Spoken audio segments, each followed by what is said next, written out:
ಕಾಂಗ್ರೆಸ್ನಲ್ಲಿ ಎದ್ದಿರುವಂತಹ ಕಚ್ಚಾಟಕ್ಕೆ ಇವತ್ತು ಕ್ಲೈಮ್ಯಾಕ್ಸ್ ಎಳೆಯಲಾಗುತ್ತಾ ಅನ್ನುವಂತಹ ಪ್ರಶ್ನೆ ಮನೆ ಮಾಡ್ತಾ ಇದೆ. ಮುಖ್ಯಮಂತ್ರಿಗಳು ಇದೆಲ್ಲದಕ್ಕೂ ಕೂಡ ತೆರೆ ಎಳೆಯುವಂತಹ ಸಾಧ್ಯತೆ. ನನ್ನ ನಿಲುವು ಬದಲಾಗಲ್ಲ ಅಂತ ಈಗಾಗಲೇ ಮುನಿಯಪ್ಪ ಅವರು ಪಟ್ಟು ಹಿಡಿದಿದ್ದಾರೆ.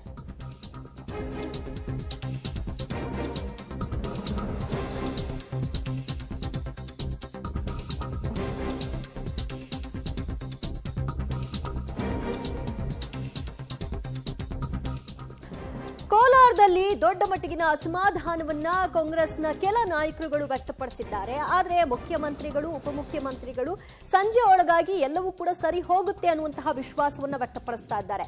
ಈ ಕಡೆಗೆ ನನ್ನ ನಿಲುವು ಬದಲಾಗಲ್ಲ ಅನ್ನುವಂತಹ ಹೇಳಿಕೆಯನ್ನ ಸಚಿವ ಮುನಿಯಪ್ಪ ಅವರು ಕೊಡ್ತಾ ಇದ್ದಾರೆ. ಎಲ್ಲಿ ಹೈಕಮಾಂಡ್ ಮುಂದೆ ಏನು ಹೇಳಬೇಕಿತ್ತು ಅದನ್ನು ಹೇಳಿದ್ದೀನಿ, ಅಭ್ಯರ್ಥಿ ಯಾರನ್ನ ಕೊಟ್ಟರು ಕೂಡ ನಾನು ಗೆಲ್ಸ್ಕೊಂಡ್ಬರುವಂತಹ ಶಕ್ತಿ ನನಗಿದೆ ಅನ್ನುವಂತಹ ಒಂದು ಸವಾಲನ್ನು ಕೂಡ ಹಾಕಿದ್ದಾರೆ. ಇನ್ನು ಸಂಜೆ ಬೆಂಗಳೂರಿನಲ್ಲಿ Congress Kolar high voltage meeting ಅನ್ನ ಹಮ್ಮಿಕೊಳ್ಳಲಾಗಿದೆ.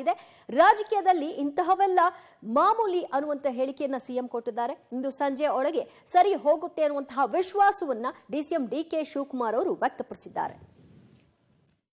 ಬರಲಿ, ಸಿಎಂ ಅವರು ಸುರೇಶ್ ಅವ್ರ ನಾಮಿನೇಷನ್ ಆದಮೇಲೆ ಬರ್ತಾರೆ, ನಾನು ಕೂಡ ಭೇಟಿ ಆಗ್ತೀನಿ. ನಮ್ಮ ಮನೆಗೆ ಕೊಡಬೇಕು ಅಂತ ನಾನು ಒತ್ತಾಯ ಮಾಡ್ತೀನಿ, ಪ್ರಯತ್ನ ಮಾಡೋಣ. ನಮ್ಮ ಸ್ಟ್ಯಾಂಡಲ್ಲಿ ಬದಲಾವಣೆ ಇಲ್ಲ, ಹೈಕಮಾಂಡ್ ತೀರ್ಮಾನ. ಎಲ್ಲ ಪಾರ್ಟಿ ನೋಡಿಗೆ ಬಂದವರು ಅವ್ರ ಜೊತೆಗೆ ನಮ್ದೇನಪ್ಪ, ನಾವು ಸಿನ್ಸಿಯರ್ಲ ಎಲ್ಲ ಕಾಂಗ್ರೆಸ್ಗಿದ್ದೀವಿ, ಹೈಕಮಾಂಡ್ ಇದೆ ನಮಗೆ, ಅವ್ರು ಏನು ತೀರ್ಮಾನ ಹೇಳ್ತಾರೆ ಅದನ್ನು ನೋಡ್ಕೊಂಡಿರ್ತೀವಿ, ಅಷ್ಟಕ್ಕೆ ತೀರ್ಮಾನವಾಗಿದ್ದೀವಿ. ಆದರೆ ಸಿದ್ದರಾಮಯ್ಯ ಮಾತಾಡೋದೇ ಮಾತಾಡ್ತೀನಿ. ಕೋಲಾರ ಜೊತೆ ಸಭೆ ಇಲ್ಲ ಮಾಡ್ತೀವಿ, ಮಾತಾಡ್ತೀವಿ, ಅವ್ರಿಗೆ ಮಾತಾಡ್ತೀವಿ.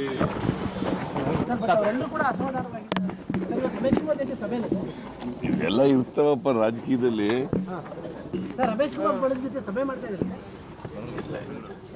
ಬರ್ತಾರೆ ಕೋಲಾರದವರೆಲ್ಲ ಭೇಟಿ ಮಾಡ್ತೀನಿ ಸಾಯಂಕಾಲ. ನಾನು ಬೆಂಗಳೂರಿಗೆ ಹೋಗೋದೇ 4 ಗಂಟೆ ಆಗುತ್ತೆ.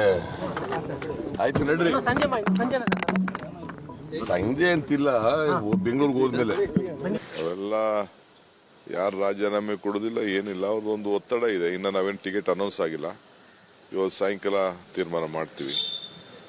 ಸೊ ಮುಖ್ಯಮಂತ್ರಿಗಳ ಹತ್ರ ನಾನು ಮಾತಾಡಿದ್ದೀನಿ, ದೇವಿಯವ್ರ ಹತ್ರ ಮಾತಾಡಿದ್ದೀನಿ. ನಾವು ಯಾವುದು ಅನೌನ್ಸ್ ಇಲ್ಲ. ಎಲ್ಲರೂ ಬಂದ ದಾರಿಗೆ ಬಂದಿದ್ದಾರೆ, ಎಲ್ಲರೂ ಒಗ್ಗಟ್ಟಿನಿಂದ ಇದ್ದಾರೆ.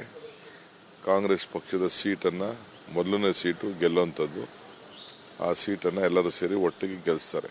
ಯಾರ್ದು ವೈಯಕ್ತಿಕವಾದ ಪ್ರತಿಷ್ಠೆಗೆ ಕಾಂಗ್ರೆಸ್ ಪಕ್ಷ ಅವಕಾಶ ಕೊಡುವುದಿಲ್ಲ.